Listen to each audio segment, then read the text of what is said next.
discussed, we looked at the different methods of using assisted reproductive technology.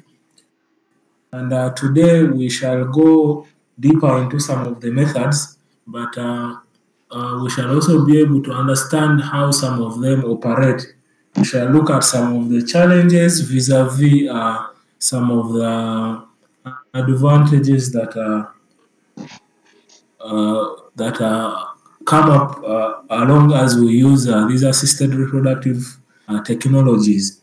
So for the start, reproductive health technologies refers to a set of fertility procedures that help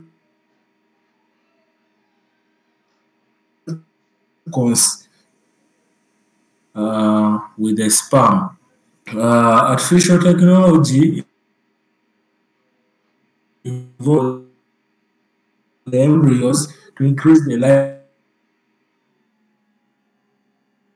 likelihood of some of these methods, and you're able to see that most times what happens is that there are some situations where the ovary and the sperm are removed, and these are applied into an incubator where then the formation of the fetus can occur. But also generally it involves manipulation of these reproductive organs, but also the reproductive health agents, where we're talking about the eggs, we're talking about the sperms, we're talking about the embryo. So it is not only using art may not only be an issue of females only, but it may actually cut across both gender. So it can actually apply either with male or with the female. And for the men, we shall be seeing the manipulation of the sperms, but for the female, we are roughly talking about the manipulation of the ovaries. So assisted reproductive technologies are essential to human health and help women, stroke men, for women to become pregnant, but also for men, it's possible that they can become productive, because then their sperm can be used. This presentation explores, therefore, the world of art, its history, and the various methods. The clinical domain of art began with the birth of Lucy Brown in 1978. Since then, over 5 million babies have been born using art. So from that statement, you can be able to see that it is actually Louis Brown who initiated, or who started, who was conceived in 1978 using this art, using this technology. And since then, over 5 million babies have been born using this particular kind of technology. So 5 million from the 8 billion or 7 point something billion population can be able to give you the proportion of art births that have occurred in the world today. And so we could see, but mostly these are in what we call the most developed countries, and therefore they may not be in many of our low developed countries.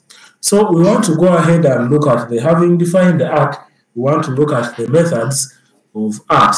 So what are these particular methods of assisted reproductive technology? And the first one is what we want to start with, what we call the in vitro fertilization, which involves extracting eggs from the parents and facilitating fertilization in a lab. It is often combined with embryo transfer, what we call IVFET, and then the resulting embryos are transferred to the person's uterus. So in vitro fertilization, whereas it is the most common type of procedure, which accounts for actually 99% of art procedures. In world population, actually 99% of art procedures that occur, mostly it is IVF that is that intro in vitro fertilization. It is one that accounts for majority of the procedures. And we're saying it involves extracting eggs and fertilizing them in a special laboratory. So specialists can combine this with an embryo transfer, like we said earlier, and they transfer the resulting embryo into a person's uterus. So the success rates of in vitro fertilization and transfer vary from age of an individual undergoing treatment. For instance, the 2018 success rates of IVF treatments for one oncocyte retrieval from people using their own eggs were 52 for people aged 35 or younger, and then it was 38.1 for people aged 35 to 37, and 23.5% for people aged 38 to 40, and then 7.6 for those over the age of 40. So you can remember by about 52% for people who are aged 35 and younger. And therefore, as a demographer or a public health expert, we've continuously told you how demographic factors continuously impact health service delivery. And therefore, similarly, they also affect this art, this technology in here. So from these particular statistics that you're seeing, that are sometimes after extracting an egg and fertilizing it in a special laboratory, sometimes the success rate depends mostly on the people's age. So if you're 40 years and older and you're using an in vitro fertilization technology, the chances that you may be able to successfully have a live birth is 7.6%. After the egg has been extracted, it is taken to a lab, and then a sperm is fertilized with it, and then it is taken back through what we call the embryo transfer, and it is taken back to the woman's uterus, so that the normal process of growth can take place. So this is still the statistics that you can see in here. So IVF success estimators are used to estimate the chances of having a baby using IVF. So what are some of achieving pregnancy through IVF may take 2 or more cycles. Some individuals may not conceive with IVF at all. However, the benefit is that it includes increased chances of fertilization of a single IVF US dollars. So that is quite some huge amount of money there. So if we were talking about the accessibility of IVF in our low developed countries, we should be talking about the mere fact that it is expensive, but also you can occur on the first cycle, and therefore you may have to have 2 or more cycles. So that means if you were to have 2, you need about $34,000, or if you were to have about 2, you need about $24,000, which might be some huge amount of money for our population to afford. And sometimes some individuals do not conceive at all, having spent all that income or all that money trying to search for a son or a daughter of your own. You may end up not succeeding and getting any of them. So, however, the benefit, like I said earlier on, is that the chances that you may be able to fertilize are higher in that regard. So despite its benefits, IVF is not without any controversy. And when we explore some of the controversy associated with IVF as a method of assisted reproductive technology, we are closely talking about the challenges that this particular IVF comes with. What we talked about, for example, that it is affected by age, the example that it is quite expensive, but also the mere fact that some people may be able to you may not be able to conceive at all using this particular in vitro fertilization technology in there. So what are some of the potential complications that might be associated with art or use of these particular technologies in here? So we are talking about multiple pregnancies may result when 2 or more embryos are implanted simultaneously using art. And then learn about the risks and implications of multiple pregnancy.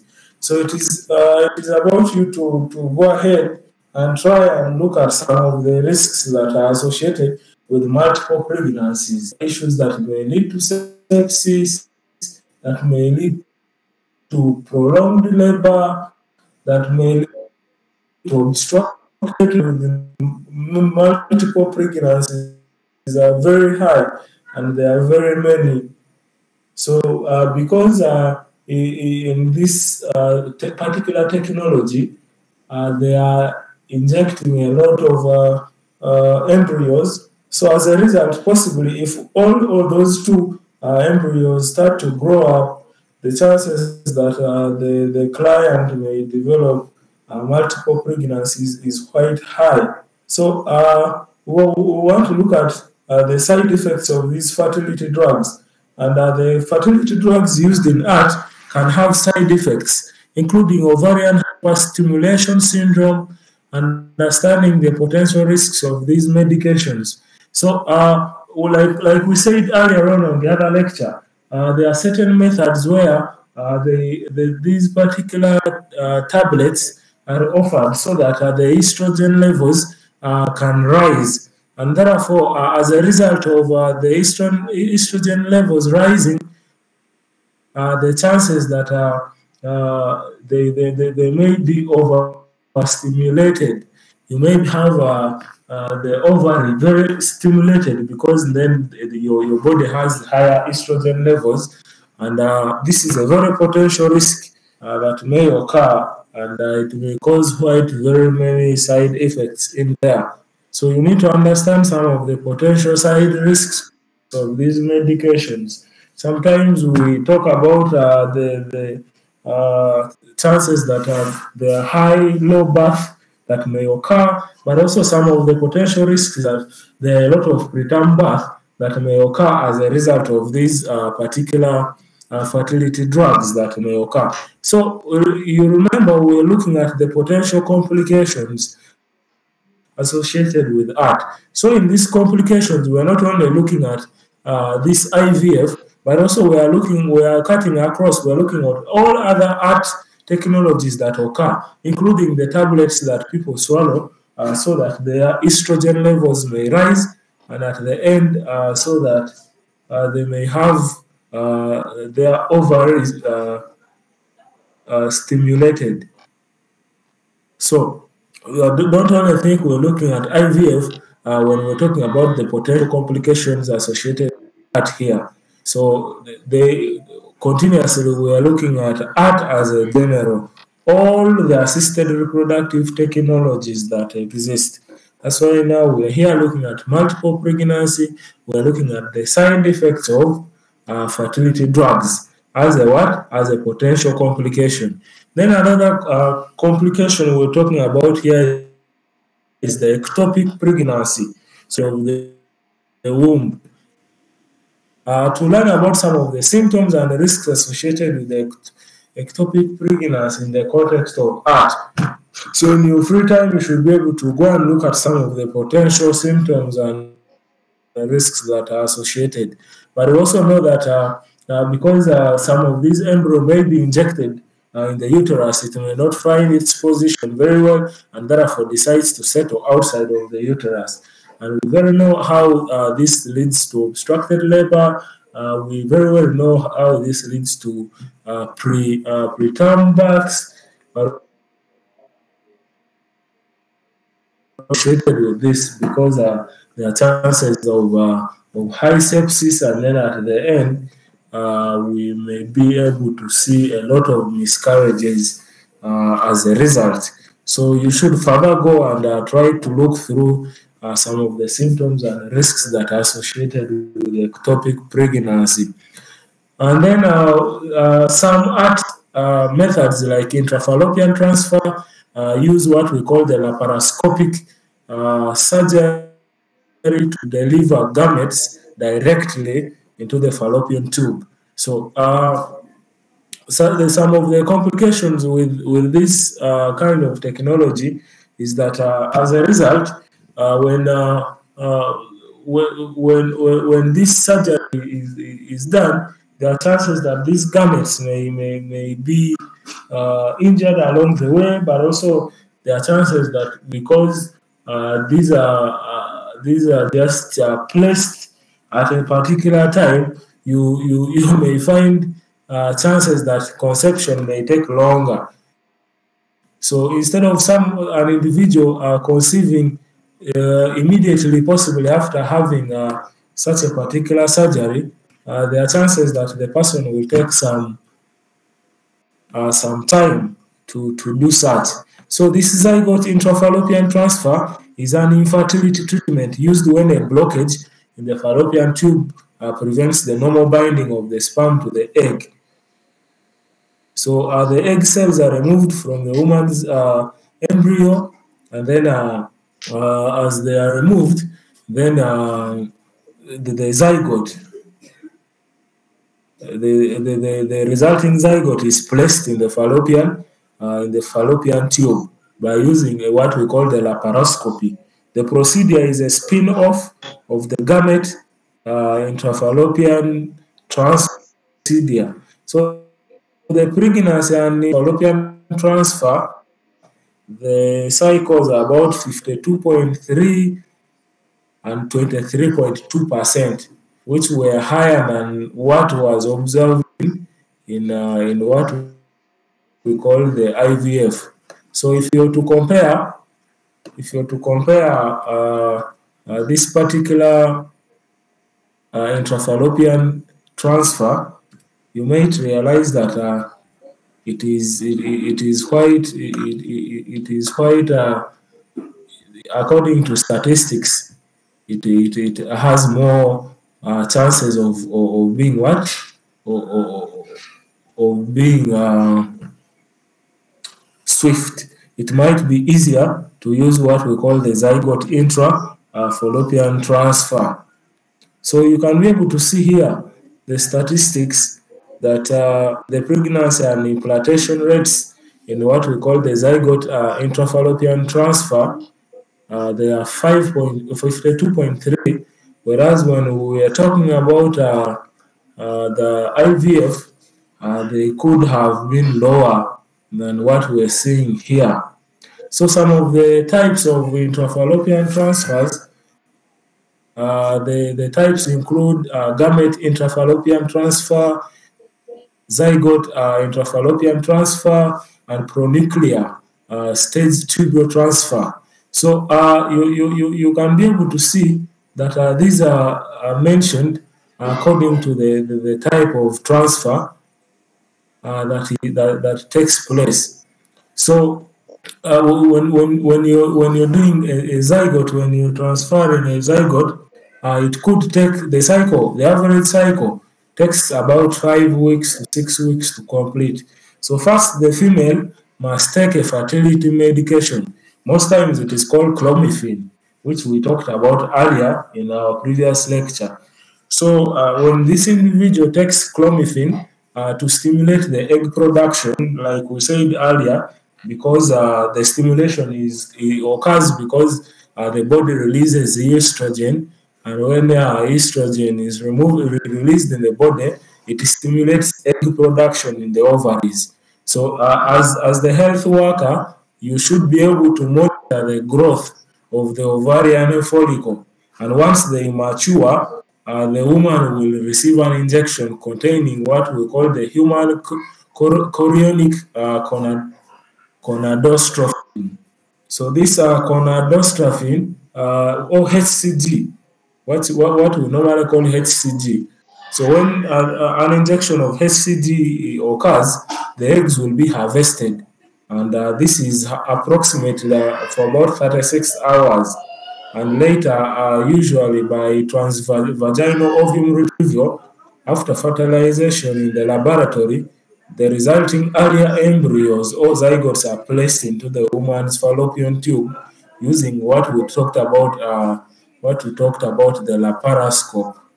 However, this zygote fertility transfer, intrafallopian transfer, has been used in fertility situations where at least one of the fallopian tubes is normal and the other treatments have failed. However, the need for two interventions and the fact that the IVF results are equal or better leaves few indications for this procedure, according to the number of zygote uh, intrafallopian transfer that have been performed. So, whereas we look at this having statistics that it could be performing a little higher, we also know some of the cases that occur with this particular uh, with this particular with this particular method here, because sometimes its possibility of making an individual fertile may also be lesser, and that is why we said that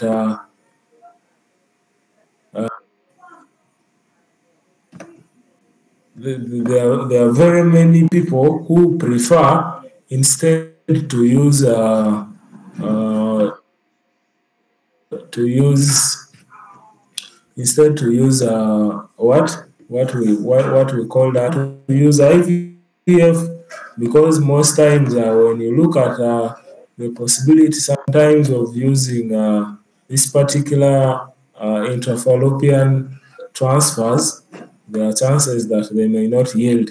I just wanted us to have a view of this particular photo here, because it carries a little bit of what I wanted us to see here. So, yes, let me just enlighten it so that we can be able to see. So you can see where the injection is taking place. So either if the tablet has been taken, if the individual takes the tablet, then you should be able to see that after those follicles there that you're seeing have grown up, these follicles here, these particular follicles here, as the health worker, if you are able to see that they have grown, then it should be a procedure that is telling you that you can now use the laparoscopy to complete the final transfer.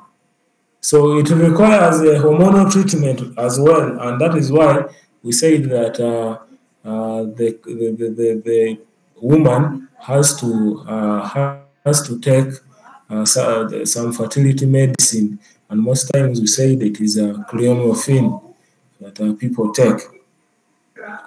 So we want to look at the frozen embryo transfer as well.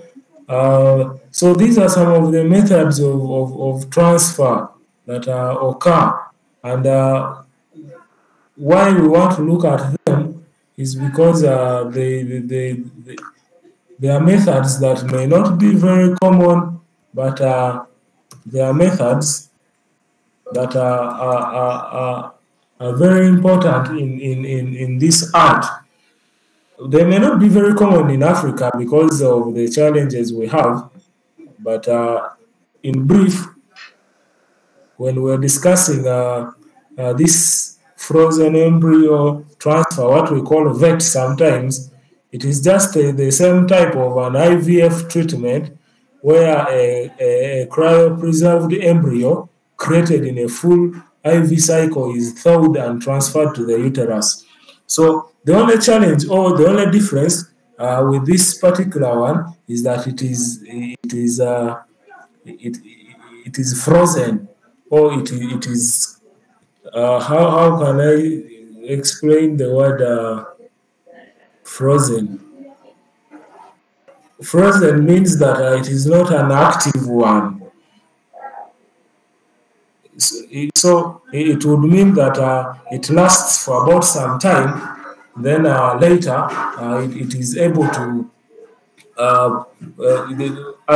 as the lining is prepared, there is an implantation that after the implantation has taken place, this individual has to take those same fertility treatment so that they can be able to have their progesterone supplementations occur.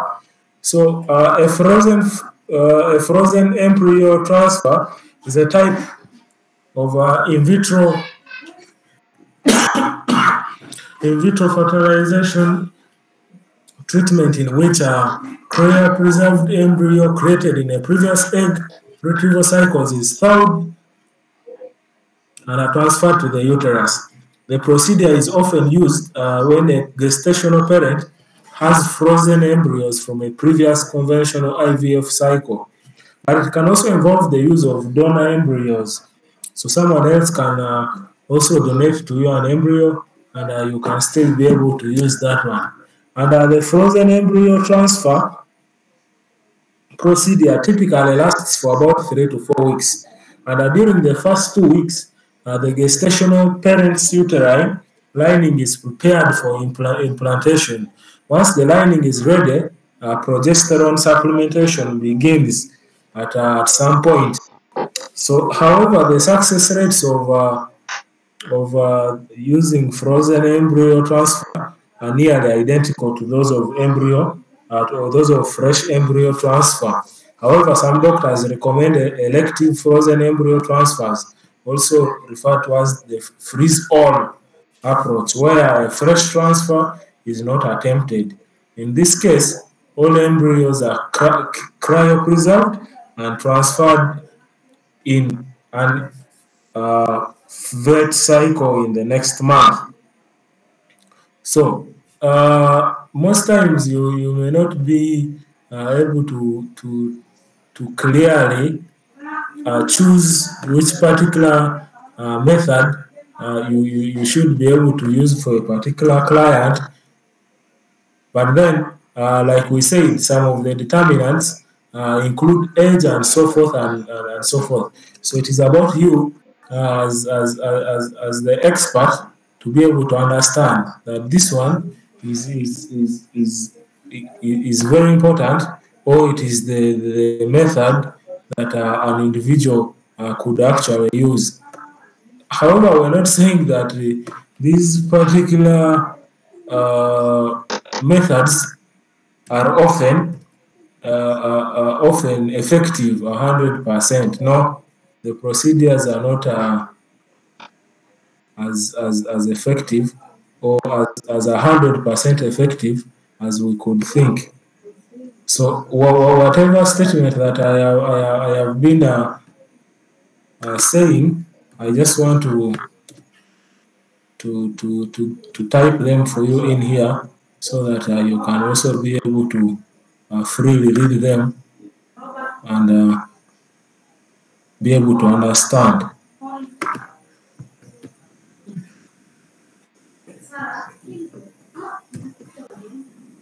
So you should make a continuous research about these art technologies, because there are very many There are very many of them,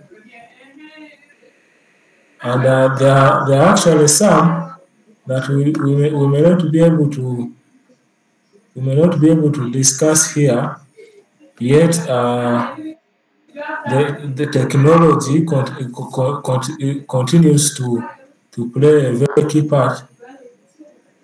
Yet technology continues to play a very key part in developing more of these methods. So what some of the risks associated with this frozen embryo transfer are that the rate of survival of these thawed embryos, because they are put as inactive. That's why we're saying they are frozen. They are not lively placed. So they are frozen, and after some indication of progesterone levels rising, then this frozen bit will begin to unfrozen and definitely grow. But as a result, some of the risks are that there are very many chances of a preterm birth, but also the survival rate of these thawed embryos is very low. And then we want to look at what we call the intracytoplasmic sperm injection. Now, what we refer to as the ICSI. This is an advanced assisted reproductive technology or technique to address what we call male fertility issues. So what we've been discussing earlier on were mainly female fertility problems, but now we also know very well that men also face some of these challenges of infertility. So unlike a traditional in vitro fertilization, where the sperm and the egg are mixed in a dish, the ICSI involves directly injecting a sperm into an egg using a fine needle. This precise method significantly enhances the chances of fertilization in cases of severe male factor infertility. So this means that these sperms are collected in a needle, or what we maybe in a syringe, and then that slight kind of injection is done. The same way people inject, the same way you would inject the stomach, the same way you would inject the stomach is actually the same way that you should be able to inject this particular method. So when you're using this ICSI, it is a single sperm cell that is injected. A single sperm cell. So you do not have to inject 10 or 20 billions of sperms into the egg, because we very well know from our studies that actually it is one sperm that most times impregnates or fertilizes an egg. So the procedure is as simple as this. The first step is to do what we call egg retrieval. So the same as in vitro fertilization, the woman's eggs are retrieved via a minor surgical procedure, and most times this should be done when the follicle levels are ready and an egg is very ready. Then the second step is that sperm collection is done often through ejaculation or the sperm aspiration. And then what we do with the third step is that microinjection occurs, and a single sperm is carefully injected into the egg's cytoplasm. And the last stage is that culture and transfer occur. Therefore, the fertilized egg and the embryos are cultured and monitored for a few days before being transferred into the woman's uterus. So when you follow these particular steps, you should be able, before you do the culture and the transfer of these eggs, you should be able to have an idea or to be able to see how this particular egg and the sperm that was injected are faring. So the cytoplasm that is injected with the sperm will help in forming what we call the fetus.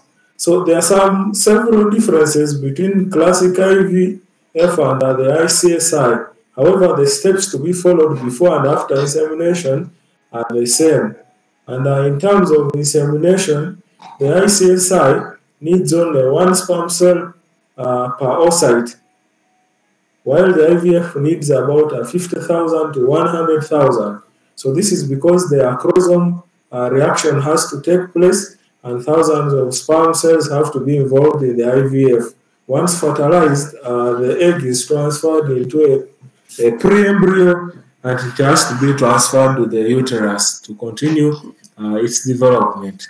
So, however, the first human pregnancy that was generated by the ICS was carried out in 1991 by what we call Gian Piero Palermo and his team. So that is the first time or the initiation of this ICSI. So briefly, let us look at the indications. The indications include that severe male factor infertility, including low sperm count, poor sperm motility, or abnormal sperm morphology.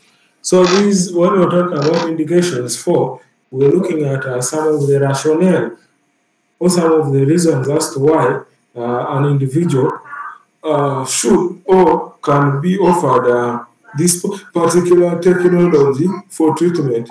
So the first case is that the person should have a very severe male factor infertility, which includes low sperm count, poor sperm motility, or abnormal sperm morphology. But also that there is previous failure, the previous IVF failure due to fertilization issues, that the individual possibly was involved in use of an IVF, but due to fertilization issues has not been able to conceive. So in IVF, if the man's sperm products are picked and injected into the woman's uterus, possibly, and fertilization does not take place, then that gives an indication that there is need to use either an ICSI. Then the retrieval of sperm directly from the testicles. Then the frozen sperm samples with limited motility. So if the sperms are being gotten directly from the testicle, then it is very much better that the individuals use this particular art technology that is there. But also, if the movement of the sperms is not swift, what we call motility, then that gives room for the use of this ICS. So we want to look at the success rates and considerations. And we just want to say that ICS has high fertilization rates, often exceeding 70%. Success depends on various factors, including the woman's age, then egg quality and the clinic's expertise. So that means also the personnel that is performing this particular procedure needs to have a particular expertise in there. And the considerations, the ICSI does not guarantee a healthy pregnancy. So it is not always true that the ICSI will be able to provide for you answers or will be giving you positive results all the time. And then we look at the potential risks and the ethical considerations need to be discussed with the patient. So, like in any other particular aspect of IVF, or when you're using these art technologies, it is always very important that we are able to clearly explain to the clients some of the ethical considerations that may occur in this particular issue there. So that far, I would want us to stop there for today so that tomorrow we can be able to look at surrogacy and the gestational carriers, because there are some very much important discussions that we want to have in there.